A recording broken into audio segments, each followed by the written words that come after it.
تو زندگی کی نیت اگر دنیا ہو گئی تو پھر تو زندگی ضائع ہو گئی.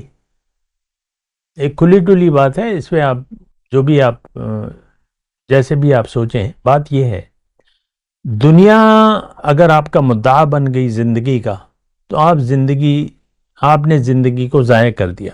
اللہ اکبر اللہ اکبر اللہ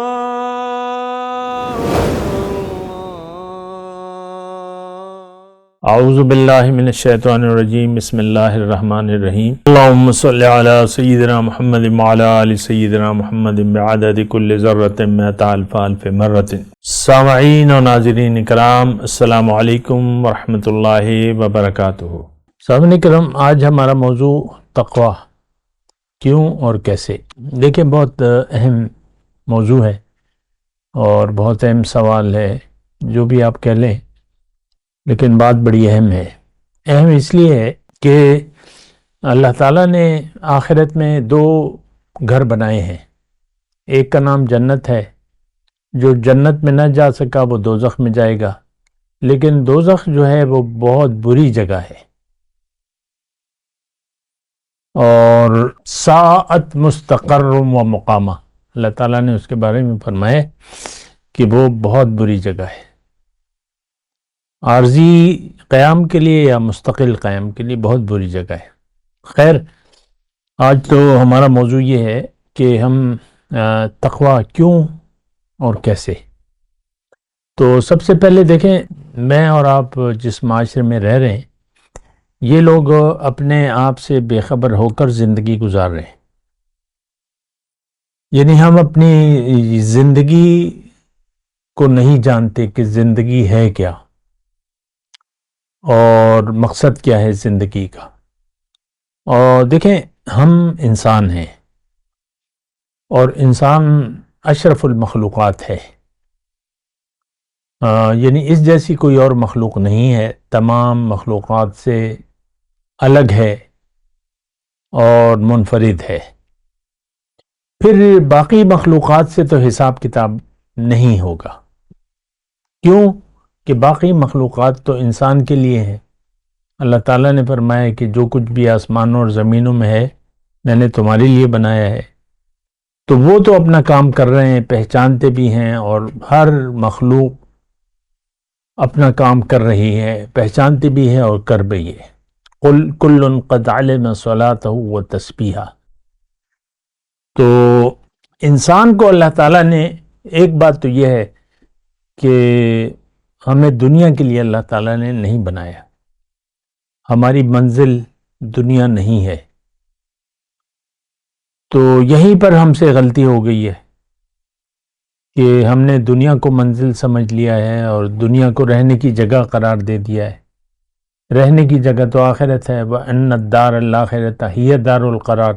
رہنے کی جگہ تو وہاں ہے. یہ تو ایک تھوڑا سا یعنی ایک مختصر عرصہ ہے زندگی کا جو ہم یہاں گزار رہے ہیں، اور یہ ساری زندگی کو اللہ تعالیٰ نے ایک امتحان قرار دیا ہے یا جائے عمل. یعنی یہاں آپ نے کوشش کرنی ہے، ایک مقصد کو متعین کر کے اس کے لیے پھر آپ زندگی گزاریں گے. بنا مقصد کے، بنا یقین کے، یہ بات بھی نوٹ کر لیں کہ انسان زندگی نہیں گزار سکتا. انسان ایک یقین بناتا ہے، ایک بات پر یقین کر لیتا ہے، پھر اس کے لیے زندگی اس کی طرف رخ کر لیتا ہے، پھر اس کے لیے زندگی گزارتا ہے. ہم سب ایسے ہی ہیں. اچھا، مسئلہ یہ ہو گیا ہے کہ ہم نے دنیا کو منزل سمجھ لیا ہے. ہر شخص دنیا کے خواب دیکھ رہا ہے اور دنیا کے لیے جینا چاہتے ہیں. مسلمانوں کی میں بات کر رہا ہوں، کافروں کو چھوڑیں. تو ہم سب دنیا کے لیے زندگی گزار رہے ہیں. آپ دیکھ لیں، ہمارا مفاد عزیز ہے.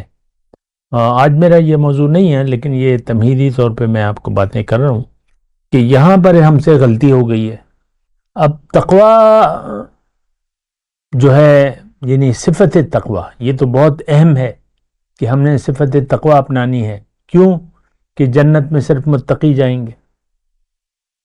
اللہ تعالیٰ نے کہہ دیا ہے کہ اعدت للمتقین، اور الفاظ بھی ہیں. تلک عقبی الذین اتقوا وعقبی الکافرین النار.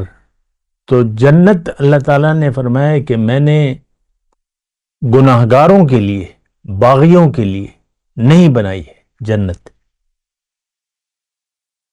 تو جنت میں صرف متقی لوگ جائیں گے، یہ بات نوٹ کر لیں، اپنے آپ سے میں نہیں کہہ رہا، اللہ تعالیٰ نے ایسا فرمایا اعدت للمتقین. تو ایک بات یہ نوٹ کر لیں. بہرحال جو باتیں ہیں حقیقت ہیں. آج جن لوگوں سے میں مخاطب ہوں مجھے یقین ہے کہ ان لوگوں سے اس سے کوئی غرض نہیں ہے. صفت تقویٰ کیا چیز ہوتی ہے معنی بھی ہم نہیں جانتے، نہ جاننا چاہتے ہیں. تو یہاں پر مسئلہ پیدا ہو جاتا ہے، یعنی بیان کرنا مشکل ہو جاتا ہے، اور پھر سمجھانا بھی مشکل ہو جاتا ہے، کیونکہ لوگ سمجھنے کے لیے تیار نہیں ہوتے. کیونکہ دیکھیں ایک بات پر آپ کی توجہ نہیں ہوتی، اس کو آپ سنی انسنی کر دیتے ہیں. عام طور پہ بھی کلاس روم میں بعض لڑکے ایسے ہوتے ہیں جن کی دلچسپی نہیں ہوتی، تو وہ اپنی مگن میں ہوتے ہیں، جو بھی خیال ہوتا ہے. بہرحال تو وہ تو نالائق لوگ ہوتے ہیں، نالائق ہوتے ہیں، وہ پھر فیل بھی ہو جاتے ہیں. اسی طرح دنیا میں آ کے ہم اپنی زندگی پر غور کرنے کے لیے تیار نہیں ہیں، زندگی کو سمجھنے کے لیے تیار نہیں ہیں. ہم نے یہ سمجھ لیا ہے کہ جو کچھ ہمیں نظر آ رہا ہے وہی اصل ہے، وہی حقیقت ہے. لہٰذا اور ہمارے ماں باپ بھی اسی کے لیے زندگی گزار رہے ہیں، اسی کے بارے میں باتیں بھی ہو رہی ہیں. سب ماحول ایسا ہے کہ بات دنیا کی ہو رہی ہے، آخرت کی بات نہیں ہو رہی. سب جگہ ہر لیول پہ بات دنیا کی ہو رہی ہے. ہر لیول پہ آپ دیکھیں، ایک وزیر اعظم ہے یا ایک گلی میں جھاڑو دینے والا خاکروب ہے، وہ دونوں اپنے گھر میں دنیا کی باتیں کرتے ہیں. بس یہاں پہ کہانی ہماری ختم ہو جاتی ہے. تقویٰ اور یہ ساری چیزیں تو بے معنی ہو گئی. دیکھیں بات کو میں تھوڑا آگے بڑھاتا ہوں. تقویٰ کسے کہتے ہیں؟ پہلے تو یہ کیا ہے تقویٰ؟ کیا ہے، کیا، کیوں اور کیسے، تین درجے ہیں. تو پہلے میں کیا پہ بات کرتا ہوں. تقویٰ ہے کیا؟ تقویٰ یہ ہے کہ احتیاط، بچنا. اس کا لفظی مطلب ہے بچنا، یعنی کسی بھی بات سے بچنا. یہ لفظی اس کا لغوی معنی ہے. اتقوا النار، آگ سے بچو، دوزخ سے بچو، آگ سے بچو، اللہ کی ناراضگی سے بچو، اللہ کی نافرمانی سے بچو. بنیادی جو چیز ہے وہ بچنا ہے. تو خیر، لیکن جو معنی استعمال ہوتے ہیں معروف میں وہ یہ ہے کہ اللہ کی نافرمانی سے بچو، اور اللہ کی نافرمانی کی صورت میں اللہ کے عذاب سے بچو. دو چیزیں ہیں.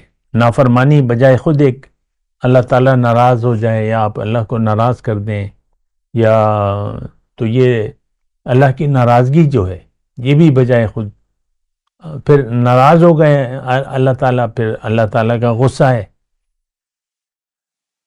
اللہ کا غصہ، اللہ کا غضب. وَيَحِلُّ عَلَيْكُمْ غَضَبِي وَمَنْ يَحْلِلْ عَلَيْهِ غَضَبِي فَقَدْ هَوَى. جس پر میرا غصہ جائز ہو گیا تو تباہ ہو گیا. تو بچنا، تقویٰ کیا ہے؟ بچنا مطلب احتیاط. زندگی احتیاط سے گزارے، کہیں اللہ ناراض نہ ہو جائے میری کسی بات سے، میری کسی سوچ سے، میری کسی نیت سے. کیونکہ سب سے پہلے تو نیت کا مقام آتا ہے کہ آپ کی نیت کیا ہے دنیا میں زندگی گزارنے کی. تو زندگی کی نیت اگر دنیا ہو گئی تو پھر تو زندگی ضائع ہو گئی. ایک کھلی ٹلی بات ہے، اس پہ آپ جو بھی آپ جیسے بھی آپ سوچیں، بات یہ ہے دنیا اگر آپ کا مدعا بن گئی زندگی کا تو آپ نے زندگی کو ضائع کر دیا. بات کرتے ہیں ایک وقفے کے بعد. وآخر دعوانا ان الحمد للہ رب العالمین، والسلام علیکم ورحمۃ اللہ وبرکاتہ۔ مولاي صل وسلم دائما ابدا على حبيبك خير الخلق كلهم